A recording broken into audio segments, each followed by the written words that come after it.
Have you ever felt like you have these massive goals and big dreams in your head, but your actual physical body just wants to, you know, melt into the Oh, sofa? I think everyone knows that exact feeling. Right. You save all those posts about success, you follow those endless productivity pages, and you tell yourself, today is the day I completely change my life. And then somehow the only thing you actually change is your position in bed. Exactly. Really? So if you are nodding your head right now, or maybe laughing because that hits a little too close to home, you are in the exact right place.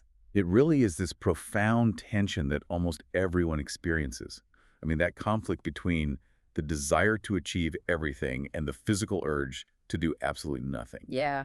And the sources we're looking at today offer really a unique lens on this exact phenomenon. They really do. So today's source material comes to us from a YouTube channel. It's called Speak English with Class, and specifically, we're looking at a transcript from an episode of the English Leap podcast. Right, which is super interesting because on the surface, this is a B1 level English learning lesson. Yeah, it's designed to help non-native speakers practice listening skills.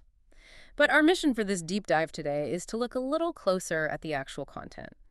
We're going to unpack the surprisingly profound psychological insights hidden inside this lesson about feeling, well, ambitious but lazy. And we should probably note up front that we're examining this as a fascinating framework for productivity, not as, clinical psychological advice. Oh, absolutely. But looking at how language instructors break down complex behavioral concepts for learners, it often reveals the core mechanics of those behaviors so much more clearly than dense academic papers do. Because they have to rely on highly relatable, everyday scenarios to convey the meaning. Right. Which strips away all the heavy jargon and leaves us with very actionable observations about human behavior. Okay, let's unpack this. Because before we get into the heavier psychological elements, there's this detail from the source that just perfectly sets the tone for who they're talking to. Oh, the team vote. Yes. The hosts of the video had previously asked their audience to choose between two teams. It was the stay-at-home team versus the Let's Go team. Right. And when they reported back on the results, the Let's Go team had been completely crushed. The stay-at-home team, who they affectionately call the strong blanket people, won this resounding, historic victory. Wrong blanket people. I love that so much. It's so good. But that victory really grounds the whole discussion. It establishes that the baseline human operating system for so many of us leans heavily toward comfort and inertia. Yeah, and then the source introduces a core conflict to explain this. They describe this condition of having a loud brain but a sleepy body. Which is such a vivid way to put it. It really is. I mean, your head is buzzing with ideas, new projects. You have this vision of an entirely new routine. You can practically see the improved version of yourself. Right, but your physical body is just lying there completely unbothered, perfectly content with the pillows. Exactly.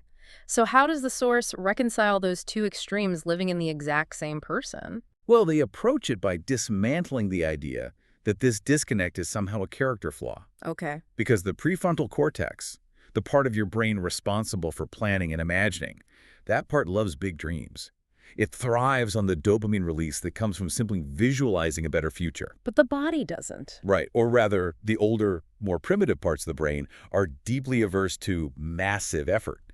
And the source uses a really striking analogy to illustrate this. The marathon analogy. Yes, imagine being told with absolutely no prior training whatsoever to go out and run a 42-kilometer marathon right this very second. I mean, the immediate physical reaction to that demand would just be total paralysis. Exactly. The brain would calculate the required energy and immediately hit the panic button. And when we look at the mechanics of how the brain processes large-scale tasks, that marathon analogy holds significant weight.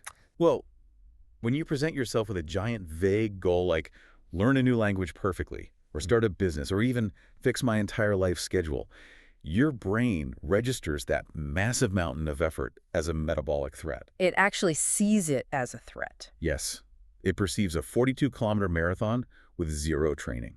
So faced with that kind of perceived energy drain, the brain naturally becomes hesitant. Right, because it looks at this massive plan you've drawn up, registers the sheer volume of caloric and mental energy required, and it just quietly shuts the door. Exactly. It chooses the sofa. Because the sofa represents safety. The sofa is a short distance and requires absolutely no training. What's fascinating here is how this framing shifts the entire narrative away from guilt. Yeah, that's huge. The source is effectively pointing out that you aren't fundamentally broken. Your brain is simply doing its evolutionary job. It's protecting its energy reserves from what it perceives as an impossible, overwhelming effort. The steps being demanded are just way too large. Precisely. So if the brain shuts down when faced with a marathon, I guess the challenge becomes finding a way to bypass that panic response. Right, because we still have things we want to accomplish. We just need to do it without triggering the energy conservation alarms. And the source outlines a really specific workaround for this, involving how we write our daily to-do lists. The to-do list hack. Yeah, because normally, a demanding to-do list is full of heavy commands like study English, answer emails, finish projects. Which just leaves a person feeling exhausted before they even begin. Exactly. It leaves you feeling tempted to pull out your phone and just scroll to escape the pressure. Because traditional to-do lists often act as a visual representation of all the demands and expectations placed upon us, they can inadvertently spike cortisol and anxiety levels. The brain looks at the list and sees the marathon. Exactly. Well, here's where it gets really interesting. The source suggests abandoning the traditional to-do list entirely. Okay. Instead, you write a success story of your day, and you write it in the past tense before the day even happens. You write it as if the task's already completed. Yes.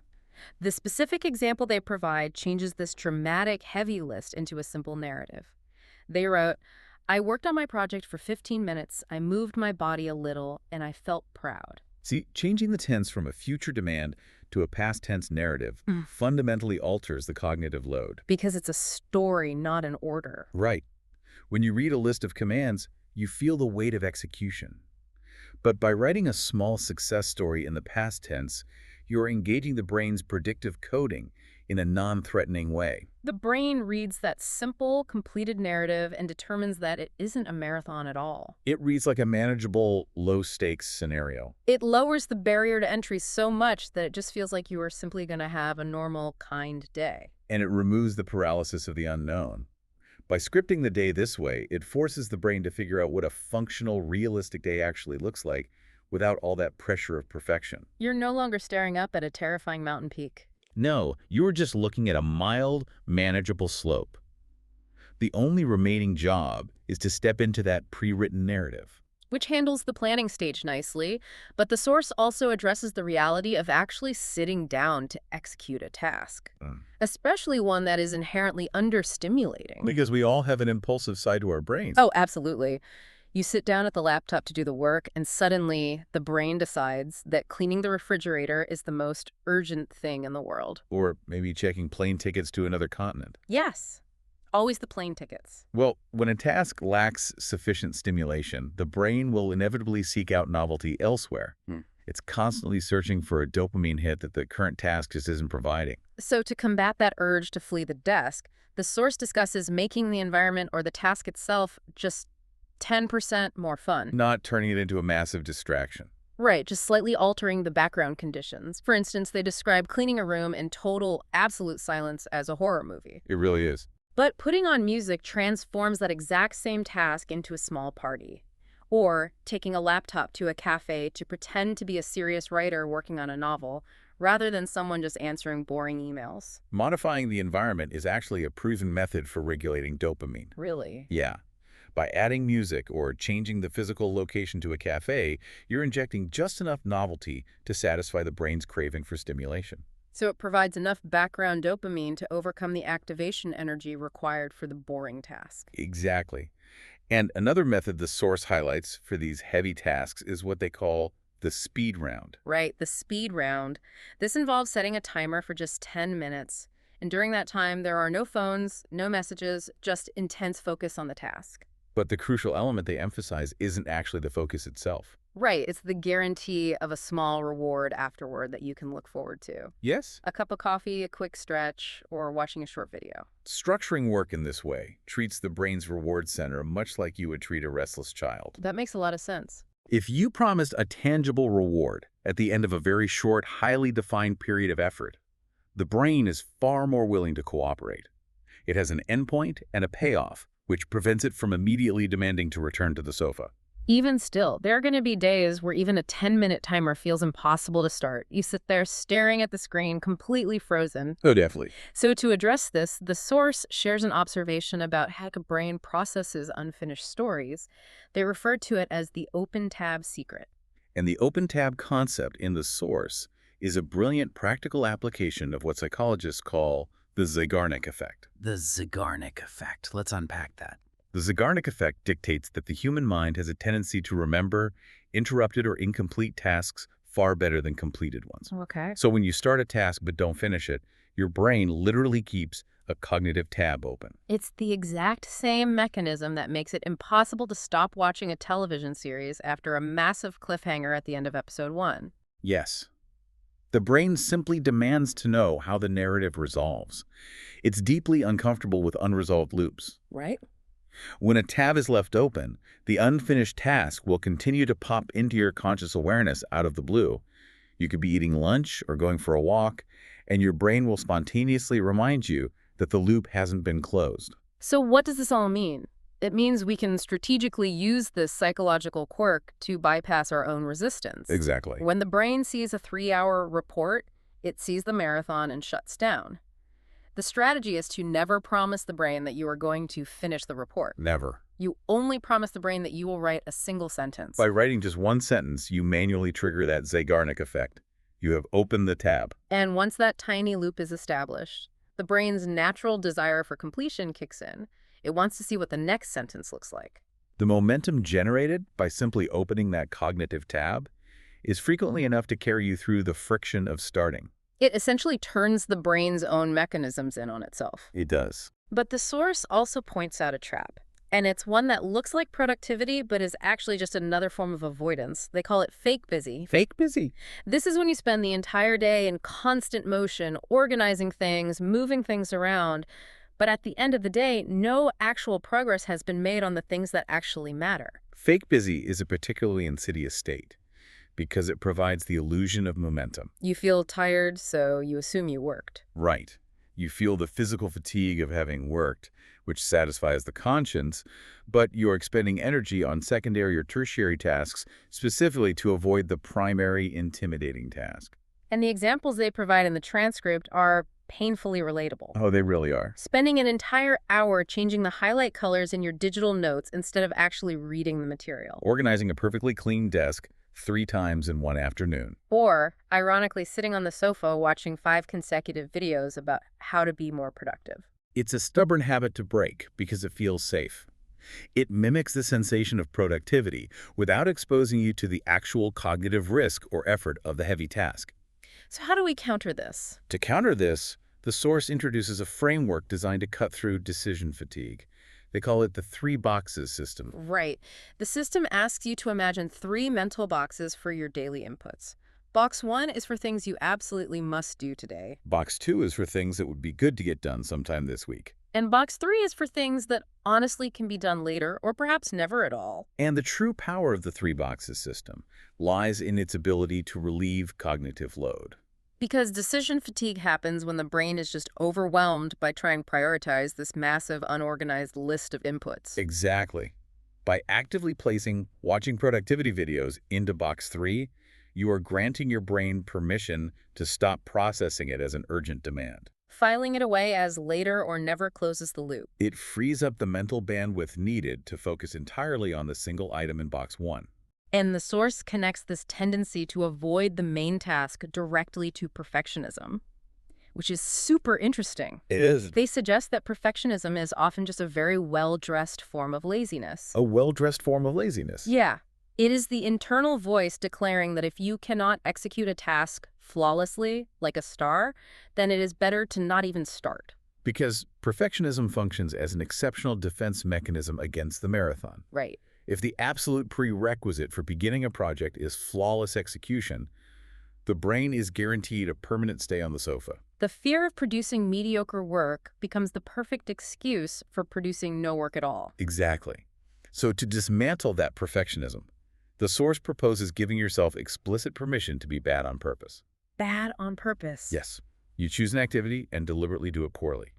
You draw a terrible picture, or you bake cookies that look like a total disaster. And they share this great anecdote where one of the hosts was practicing this by dancing in their kitchen late at night. Right, taking it very seriously but doing it incredibly badly. Yes, and in the middle of this secret, terrible dance routine, they accidentally run into their neighbor in the hallway. Which is horrifying, but surviving that kind of profound awkwardness serves a vital psychological function. How so? Engaging in deliberate imperfection and surviving the embarrassment of a neighbor witnessing it acts as a form of exposure therapy. Oh, I see. It builds resilience. It teaches the nervous system that producing something flawed or looking foolish is not a fatal event. So cultivating that tolerance for being bad significantly lowers the barrier to starting the tasks you actually care about. Precisely, which flows perfectly into the final conceptual framework the source offers for getting unstuck. Right. When you are lying there and your sleepy body is just refusing to move, they suggest you stop asking your current self what it feels like doing. Because we already know the current self wants the blanket. Exactly. Instead, you ask what your future self would do in that exact moment. And the future self framework relies on identity-based habits. You are visualizing the version of yourself who has already integrated these changes. The version who operates with a bit more calm, more consistency. Right, someone who respects their own time. When you ask what that person would do, you bypass the immediate physical discomfort of the present moment and align your choice with a desired identity. So, if the future self is someone who doesn't spend the first hour of the morning scrolling on their phone, the question becomes how to bridge the gap. And the answer isn't to suddenly become that perfect person by tomorrow morning. No. If we connect this to the bigger picture, the goal is never an overnight transformation. Attempting to instantly become the future self is just another marathon. Right. Another huge threat to the brain. Exactly. The objective is simply to act 1% more like that identity today. Putting the phone out of reach for just 10 minutes is a 1% shift. It's about trusting that in the long run, those tiny, seemingly insignificant 1% choices compound into massive behavioral shifts. They absolutely do. And we have spent this entire deep dive analyzing dopamine regulation, the Zeigarnik effect, and identity-based frameworks. But we really need to pause and acknowledge the meta layer of the source material we're pulling this from.